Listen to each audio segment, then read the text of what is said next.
வணக்கங்கண்ணா. Murugan auto கன்சல்ட்டிங்கு, Palladam மற்றும் தாராபுரங்க. நீங்கள் பார்க்குற பிக்கப் பார்த்தீங்கன்னா மேக்ஸி ட்ரக்கு ப்ளஸ்ஸுங்க. சின்ன வண்டி 2018 மாடலுங்க. சிங்கிள் ஓனருங்க. வண்டி பாருங்கள், வண்டி ரொம்ப தெளிவாக இருக்குங்க. புது தொட்டி சைடு ஆங்கிள் போட்டிருக்குதுங்க. 4 டயரு புதுசுங்க. வண்டி பாருங்கள், வண்டி ரொம்ப குவாலிட்டியாக இருக்குங்க. 1.20 மொத்தத்தில் வண்டி ஓடி இருக்குதுங்க.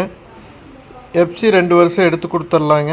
இன்சூரன்ஸு ஃபுல் இன்சூரன்ஸு போட்டுக்கலாங்க. ரேட்டு பார்த்தீங்கன்னா 6,40,000 கேட்குதுங்க. 18 model single owner maxi truck ப்ளஸ்ஸுங்க. தமிழ்நாடு ஃபுல்லாக லோன் பண்ணி கொடுத்துர்லாங்க. வண்டி விலையில் 90% லோன் பண்ணி கொடுத்துர்லாங்க. நீங்கள் வண்டி பார்க்குறது பல்லடம் மற்றும் தாராபுரம் முருகன் ஆட்டோ கன்சல்ட்டிங்க. நன்றிங்க.